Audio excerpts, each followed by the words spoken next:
This is breaking news from WNCT 9 on your side. Yo! Yo! And that video was taken this morning after an attack on 5th Street. This afternoon, Greenville police have one man in custody after he attacked a person believed to be an East Carolina University employee. Not on your side's Aaron Jenkins is live at that scene now in Greenville. Aaron, what are you seeing? And now quick hits of the day's other news. A child saves his mother from an intruder in a Charlotte hotel room, and a date has been set for Alec Murdaugh's sentencing. But first, Target is changing how you use self-checkout in their stores.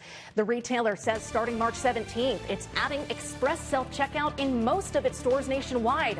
Starting on Sunday, you'll only be able to purchase 10 items or less in those new lanes.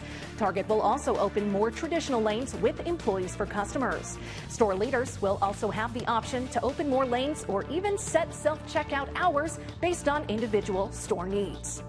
Police in Charlotte say an 11-year-old boy shot an intruder who was assaulting his pregnant mother. It happened Wednesday night, and according to investigators, the suspect broke into their hotel room and attacked the mother. Her son ran in and shot the man. Police say the mom knew the intruder. That boy won't face any charges, but police have an arrest warrant for the suspect. And disgraced former lawyer and convicted murderer Alec Murdaugh will be sentenced next month. The judge set that hearing for April 1st. Last year, Murdaugh was convicted of murdering his wife and son back in 2021.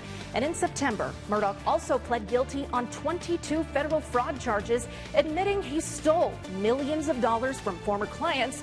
And that's a look at today's Quick Hits. And another legal challenge to North Carolina's district lines for Congress and the legislature, but this time they're seeking a new route.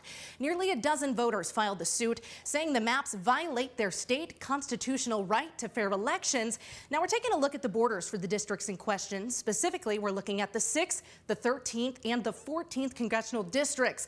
This green one here in the Triad area, that is District 13, including counties like Johnston and Franklin. But as you can see, a lot of Raleigh isn't included in there. Purple one here between Goldsboro and Winston-Salem, that is District 6. And if we just look out west of Charlotte down here in Mecklenburg County, this orange one is District 14. Now the lawsuit also includes a Wilmington area state Senate district and a Charlotte area state house district.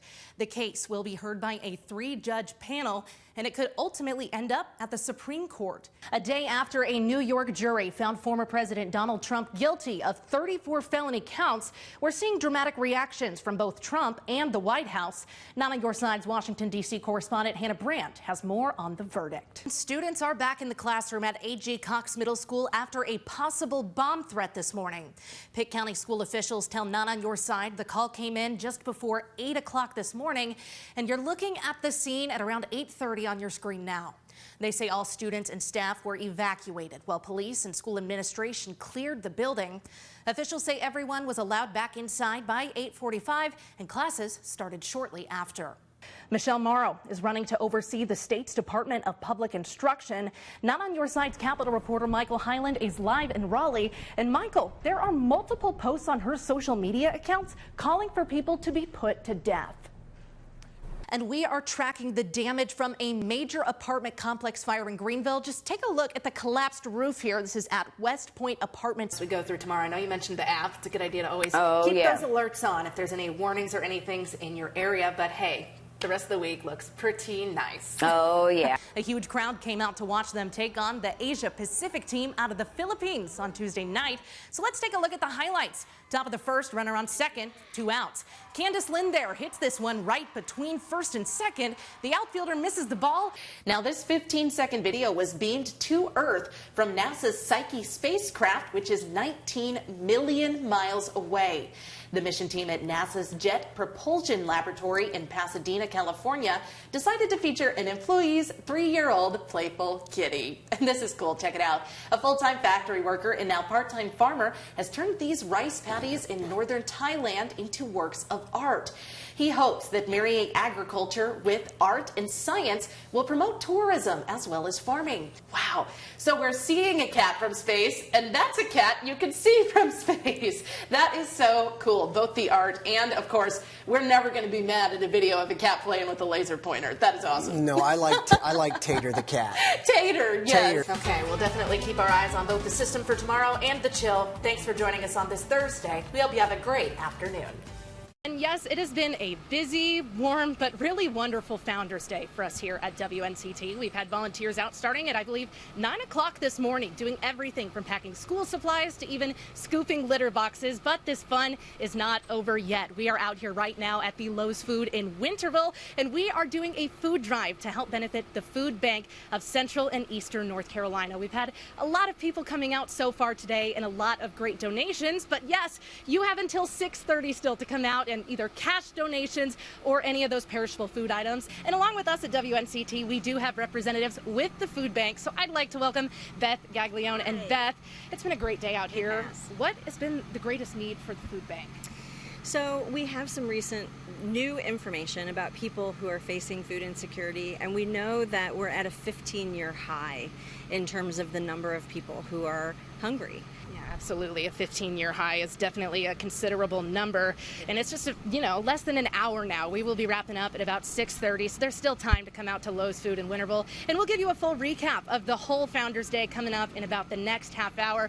And this is the perfect way to spend a summer night. It's a little windy out, but honestly, the only thing blowing us away right now is our music act tonight. We have the Powell Brothers making their East Coast debut tonight. They come from the Lone Star State of Texas, and they've got some country, some modern rock, all sorts of music going on.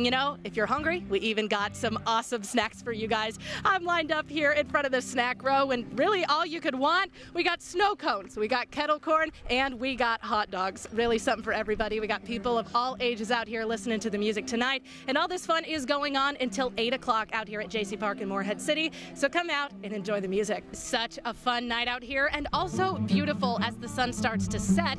And you're right, that energy tonight has been crazy. It all kicked off at around 5 o'clock with the Powell Brothers. Now the Powell Brothers, they're coming from Texas. Is their East Coast debut. They're taking a little bit of a break right now, but if we take a look out over the crowd, it just keeps growing tonight. So many people excited to be out here and enjoying the community, enjoying the music, and welcoming the Powell Brothers to Eastern North Carolina.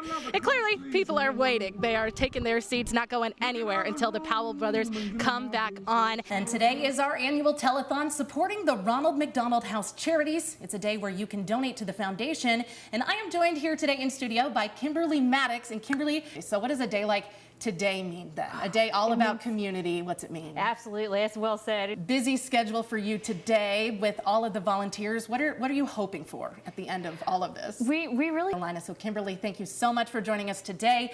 And again, you can support the Ronald McDonald House Charities by just one phone call or text. You can. And Jeremy, we just heard some of your story, but you said it yourself. It's been around 30 years, over 30 years with the organization. Yes. What's it been like to kind of see everything from then to now? Well, first, I'm excited. And those donations, obviously, they help so many families in different ways. What are some of the ways, or what do those donations go to? So for us,